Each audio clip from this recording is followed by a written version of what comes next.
Hi, welcome to Maltby's Minute on the Market. I'm Robert Maltby. We're getting ready for summertime and a 4th of July. It'll be very unique this year, the year of the coronavirus.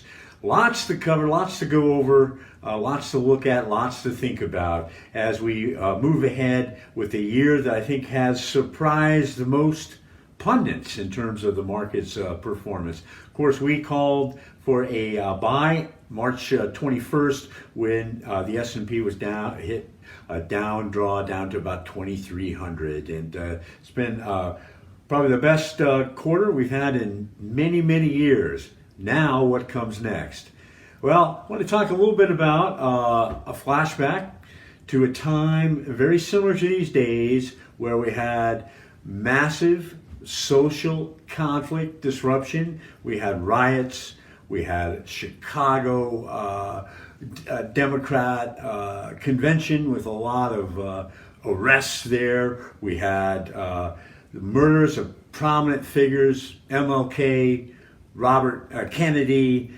We had, oh my gosh, we had the election and Nixon coming in with law and order. Oh my gosh, we had the Hong Kong flu, which was a pandemic, and that leveled 1 to 5 million people, and it didn't even make the front page. That was those days, and of course, we had a stock market that was open back then that actually did fairly well and closed up for the year, up 10%. So there are many parallels to that time and the summer of love. We also, don't let me forget, we had Woodstock. 600,000 people, not really social distancing, listening to Jimi Hendrix and The Who. What a day.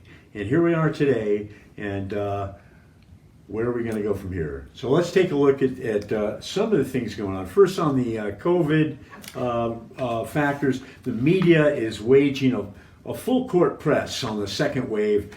Everywhere you look, more cases, more cases, more cases. We think the media is leaving out some key data here. When you look in the totality, this is actually good news. And I don't mean to sound, I guess, sarcastic about that or coy. It looks to be objectively a move in the right direction. Firstly, the media is showing how the case chart of new cases and infections is increasing, taking off, and particularly in a lot of the states that reopened. We find that this is due to some factors that aren't exactly being explained.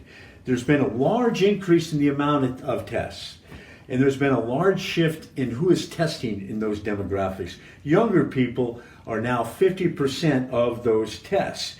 Also, in the aggregate, since April, testing has increased 100%, but the positives of infections has increased only 2%.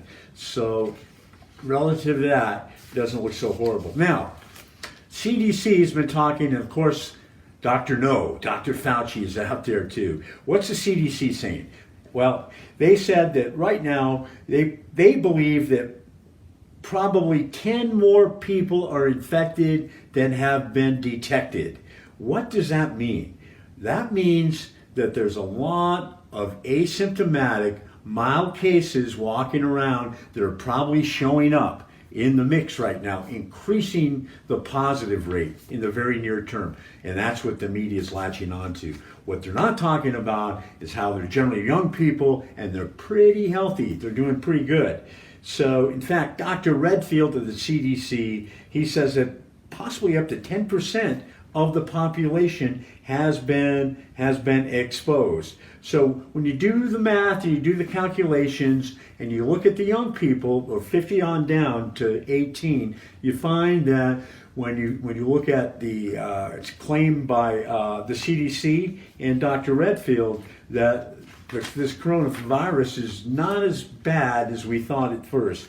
Its factor of mortality adjusted for those factors and the increased cases and the fact that most young people, actually 70% of the death rates are older people and in nursing homes. You find that this is about the same mortality as the flu. So Fauci came out and he said expect up to 100,000 more cases a day, and people imploded. And it's like, oh my God, it's actually good news. Let me explain why. Those cases were detecting a lot of asymptomatics and a lot of folks that were unable to get tested before. They're now getting tested, mainly in that demographic of young people, and they should be just fine on average. Now let's go to the market and get an update there, because it's been really interesting. In the overall aggregate, it's been surprisingly strong, because in the face of this media blitz, the data has been strong. Housing starts, retail sales, unemployment, and we've got some good figures coming out, or hopefully some good figures coming out in the early indications that are going to be surprisingly good for more people joining the workforce, with this full court press that really looks like it's suppressing the progress. But the market's going up.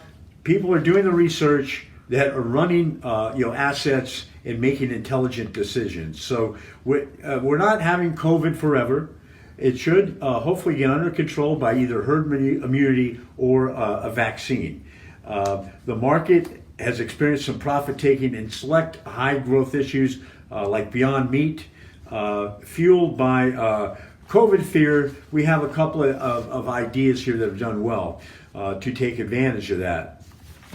A recent new initiation, June 1st at 15 and a half, a COVID play, Meridian Bioscience, ticker VIVO. They manufacture, market, and distribute a broad range of products in testing and diagnostics for immunological molecular tests. We launched the stock at 15, our analyst Alark Singh, and lo and behold, within about a month, it's at 23, over a 50% return, VIVO. Now for an idea that we do like quite a bit. Facebook is getting a lot of pressure for some of their advertisements that they're allowing, mainly conservative ones. A lot of advertisers are fleeing, showing their wokeness. And we expect a beneficiary to be a company we cover called Rubicon Project, RUBI. And that company, that stock is involved in digital programmatic advertising. It's the other side of the duopoly, not controlled by Google and Facebook, that 20% piece that is ever growing. They're well positioned in CTV, connected TV, and also advertising on apps. We expect, should pick up some business, and our current target on Ruby, RUBI, is $9.50. So round it out, we have a summer coming up, a 4th of July. Peace, love, be groovy. Got to pick your spots with this market. Come to our website at singularresearch.com and get some complimentary reports to see the depth and the quality of research and get some positive alpha in your portfolio. I'm Robert Maltby, Maltby's Minute on the Market.